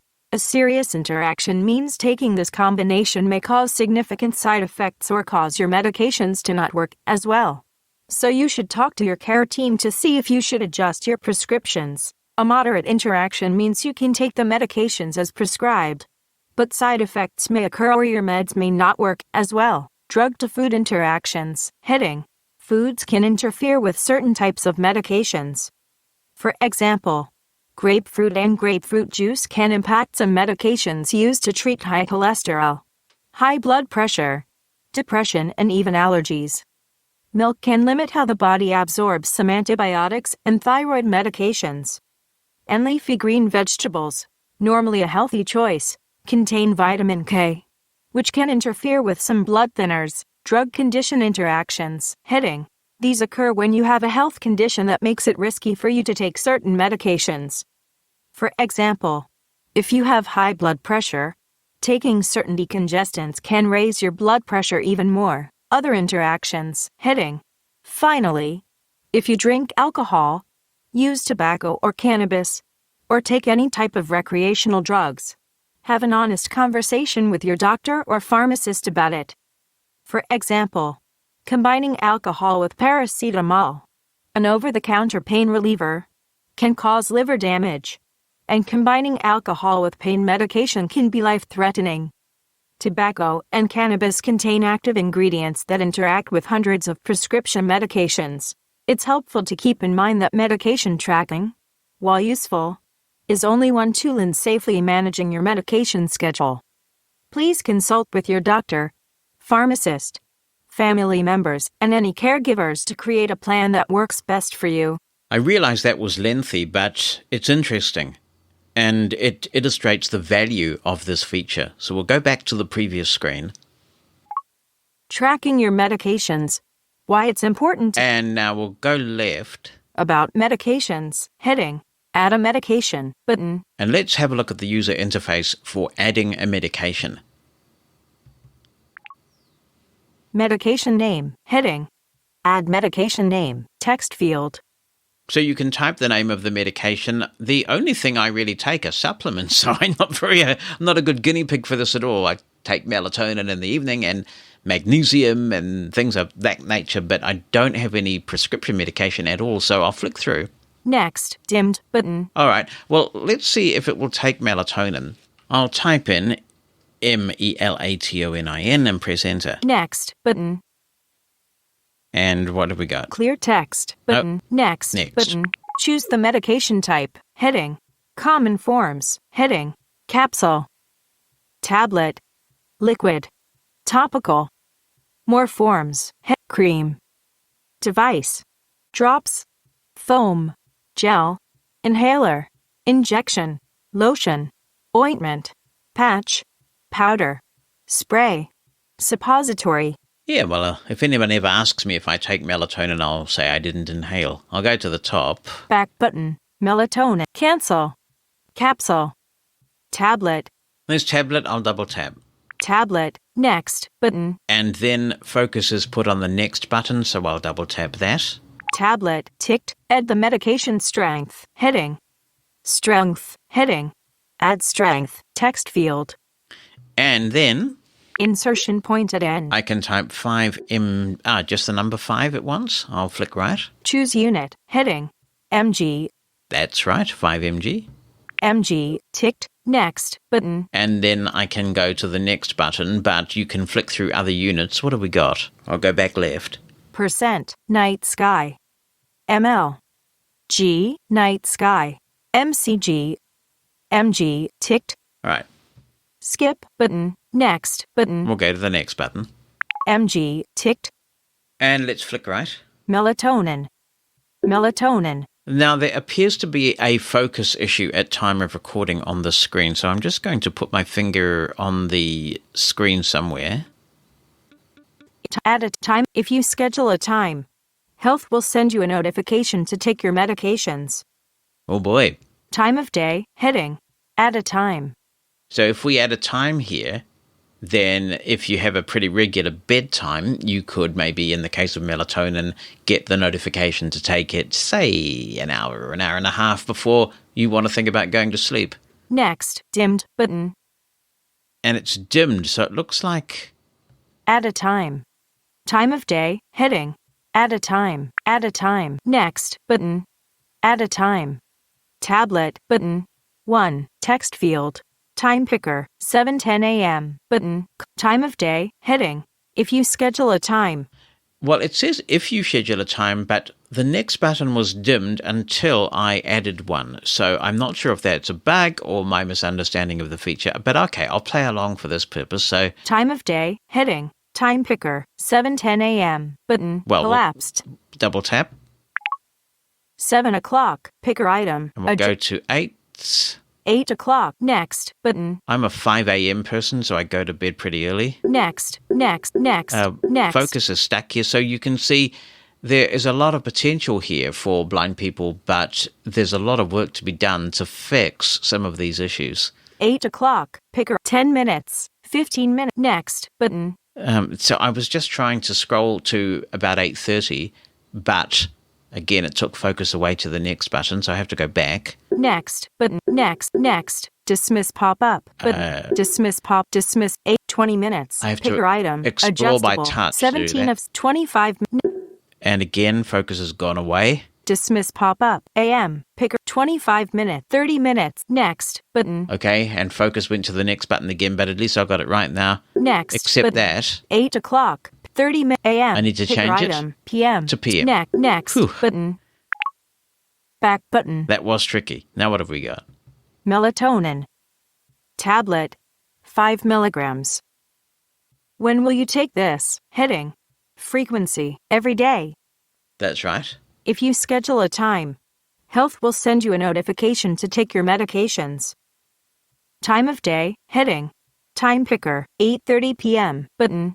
1. Text feed. Tablet button. That's right too. Add a time. Next button. And I'll double tap next again. Choose the shape. Heading. Capsule button. Pill button. Oval pill button. Caplet button. Transparent pill bottle, button. Solid jar with lid, button. Measurement cup, button. Tube, button. More, heading. Wide diamond-shaped pail, button. Diamond-shaped pail, button. Triangular pail, button. Cone-shaped pail, button. Square pail, button.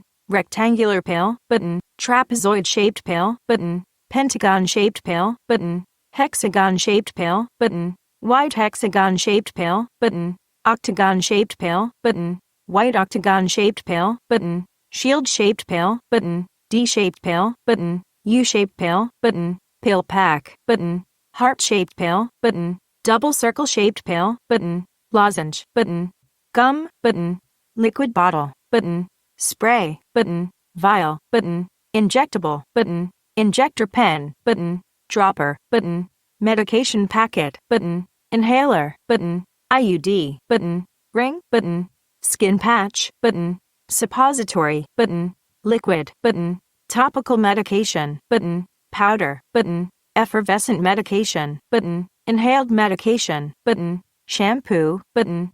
Solid pill bottle, button. Hot beverage, button. Plenty of choices here, but mine is... Pill, button. I'll double tap. Selected. Next, button. Selected. Pill, pill white. Background dark blue. Choose colors. Heading. Shape. Heading.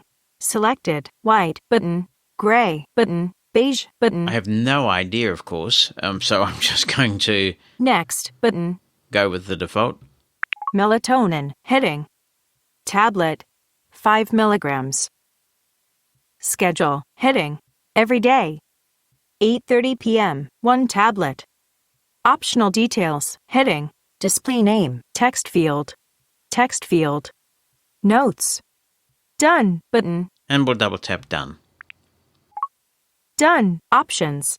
Now, that's quite a process to get the medication in there, but as I say, if you are in the United States, then you can scan the medication, and if you have somebody assisting with your healthcare, maybe you have a range of medication to take, because where this will really come in handy is if you have a lot of medications and it's time sensitive and your health really depends on this, then you could get a healthcare professional, even if you can't scan them in, to set this up for you, no matter what country you are in. And then you will get the notifications. You can have a good description that makes sense of the medication and when you need to take it. So I spent a lot of time on this because I think this is a very significant feature for a lot of people. And those who do use pharmaceuticals to maintain their health, this is much more serious than my melatonin. This can really be very useful. So I'll flick right. Medications. Heading. CAPM. Log. Heading. 8:30 p.m. Add. Button. Pill white. Background dark blue. Melatonin. As needed medications. Add. Button. Your medications. Heading. Edit. Button. Pill white. Background dark blue. Let's explore the actions. Archive. Activate. Archive. Okay, and that's all. Melatonin. Tablet. 5 milligrams. Schedule. Every day. Add medication. About medications. Tracking your medications. Why it's more. Heading. Add to favorites. Button. Favorites appear in summary. Export PDF. So if you need to, you can export this data as a PDF and then give it to your healthcare professional. So a few focus issues here in iOS 16 with this new feature, and a reminder that you can use the medications app on your watch, if you have an Apple Watch, to track the medications that you have set up in the Health app. On to something a bit geeky now, and that is eSIMs. They do think that eventually Apple will go completely eSIM. They think eventually Apple might go to a completely portless iPhone as well. That will be scary stuff. But in the meantime, I think an eSIM-only phone is a much more immediate possibility. To make eSIMs easier to use when you're changing phones regularly, you can now transfer an eSIM from one iPhone to another via Bluetooth. And this is great because I did have an eSIM for a while with one of the carriers that I was with, and transferring iPhones was a pain because you'd have to go into the store and get a new QR code. So this is going to make things much easier, but your carrier will need to support this feature. It's not just going to happen. Your carrier will need to agree to opt in. I suppose there is some remote possibility of SIM fraud, and some carriers are very sensitive about that, but hopefully Apple has thought about those security things they usually do. And obviously it's a lot more convenient for everybody, including the carrier, if you can securely transfer your eSIM to your new phone. There are a few little aesthetic changes that you'll notice. For example, the App Store updates, if you still update manually as I do, is a little different. In fact, it takes a few more swipes. I'm not sure whether that's a good thing or not. But the final thing that I would like to show you before we conclude this look at iOS 16 is the weather app. I mean, we all enjoy talking about the weather, don't we? So why not talk about the weather app? There are some changes, significant improvements in some ways to the weather app in iOS 16, and this is due in the most part to the integration of the dark sky technology that Apple purchased in 2020. Now, I am one of the few people who cannot show you the full extent of the changes in the weather app because there are quite a few notifications, including of extreme events, and they're not supported in all countries. Apple says at the time of iOS 16's release, you will get support for these notifications if you live in or are, of course, visiting Australia, Canada, Japan, China, Brazil, India, Mexico, Thailand, the United States of America, and most countries and regions in Europe. Let's open the weather app. Open weather. I'm not getting any spoken feedback, but I believe the app is open. I'll go to the top of the screen. Wellington, 14 degrees, breezy, low 11 degrees, high 15 degrees. I'll flick right. Windy conditions will continue for the rest of the day. I'll keep flicking right for now. Now, breezy, 14 degrees. 3 p.m., breezy, 14 degrees. 4 p.m., breezy, 14 degrees. Even if I have hints on, I'm not getting any indication that this is tappable, but a lot of it is. So if I double tap... Temperature. Now we're in a kind of a details screen pertaining to the temperature. I'll flick right. Close button. Calendar. Today. Friday. September 2nd, 2022. Adjustable. I can swipe up and down and change the day that I'm looking at. So this is a quick way to look into the future. Maybe you have an activity coming up, you wonder what the weather is for Sunday, you can drill down and have a look. Currently 14 degrees and breezy. Low of 11 degrees. High of 15 degrees. Chart condition, temperature, button, pop-up button. This one is telling me that it's tappable, and it's a chart conditions button. If I double tap... Selected, temperature. UV index, button, wind, button. Precipitation, button, feels like, button. Humidity, button. Dismiss context menu. There are ways to get to this information elsewhere, but this is a quick menu so that you can change screens from within another screen. I'm going to stick with temperature for now, so I'll back out of this menu. Temperature. Close, button, calendar. Currently chart condition. Graph. Temperature, 12 a.m. 12 degrees. Audio graph available. The x-axis is time. The y-axis is temperature. There is one data series. In recent times, Apple's done a fantastic job of rendering graphical data. We've got the actions here. I'm not getting that noise that should tell me that we have the actions rotor, but we do. So if I go down... Describe graph. Play audio graph. Chart details. Describe graph. What we can do is have a look at the audio version of this graph. Play audio graph.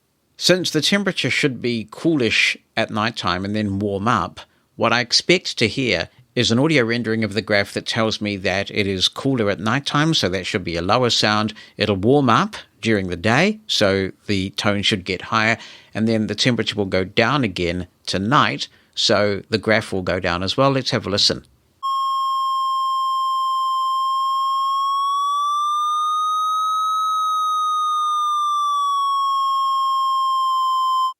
You hear it doesn't go down too low. And it would go down lower if the temperature were to be going lower. So that gives you a quick indication of the nature of the curve. Pretty cool stuff. If that doesn't take your fancy, we'll go down. Chart details. Describe graph. And we'll have VoiceOver describe the graph. The x-axis is time. The y-axis is temperature. There is one data series. That's the description that we heard earlier. And we can also just flick through if we go into the details and look at this hour by hour. What I'd like to do now is change the view. Chart condition, temperature, button, I'll double pop-up tap. button. Selected, temperature, UV index, but wind, button. We call Wellington the Windy City in New Zealand. It has a reputation for its wind. There was even a radio station once here in Wellington called Radio Windy. And the wind has got up today. So if I double tap this button, we're going to find a graph that I think indicates that it was a fairly still night and then the wind got a bit intense. So we'll double tap. Double tap to dismiss pop-up window, button. And I'll flick right. Wind. Close, button. Calendar, today. 35 kilometers per hour from the north-northwest. Gusts. 60 kilometers per hour. I'll flick right. Chart condition, wind, button, pop graph. Wind, 12 a.m. 20 kilometers /h north-northwest.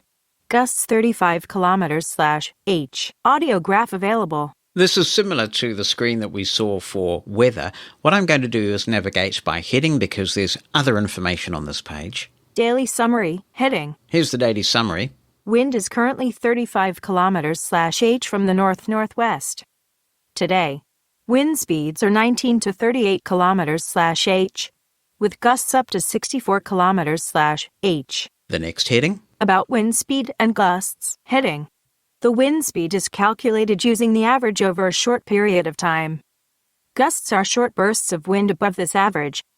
A gust typically lasts under 20 seconds. Eat your heart out, weather nerds. I'll go back to the previous screen.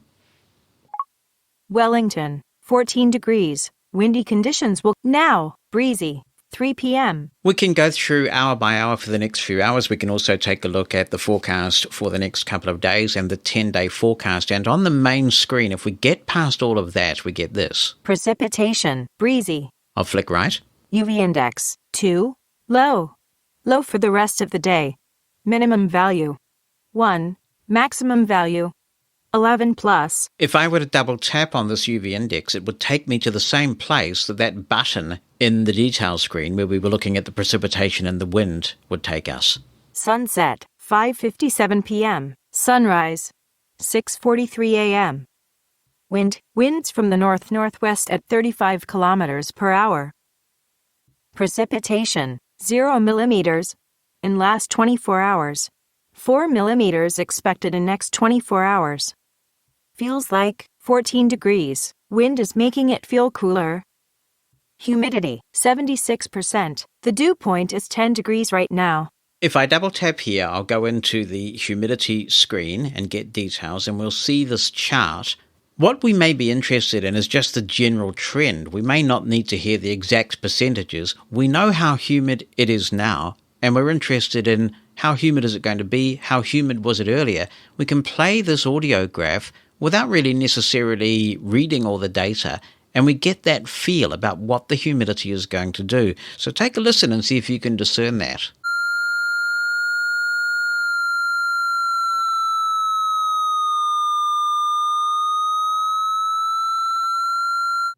So what I get from that is that the humidity started off quite high at the beginning of the day, which is midnight.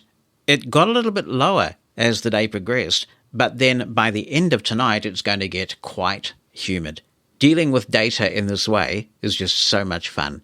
Another improvement that's in the weather app is the number of locations that you can monitor. So currently I'm in Wellington and this is my current location, and I haven't set Wellington as a location in my weather app because I'm here much of the time. And wherever I go, the weather app will be, and I'm sure that when we travel to Europe, the severe weather notifications will be available and I will enable them. But you may have friends or loved ones in particular locations and you want to know what the weather is for those locations. In iOS 15, you could add a maximum of 20 locations to the weather app. In iOS 16, that number has increased to 50. And that's a look at some of my favorite features in iOS 16. When Apple releases the operating system, you'll be able to go to Settings, General, and Software Update, and you'll be advised that the update is available. It'll be a big download initially, so settle back and be patient. There are some very practical advancements in iOS 16, particularly for those of us with Pro devices, with all of the work that they've done on LiDAR in a blindness context, and of course, glorious Eloquence, Fantastic. Hope you enjoy your iOS 16 and that you found this helpful. I love to hear from you, so if you have any comments, you want to contribute to the show, drop me an email, written down or with an audio attachment, to Jonathan, JONATHAN, @mushroomfm.com. If you'd rather call in, use the listener line number in the United States, 864-606-6736. Mosen At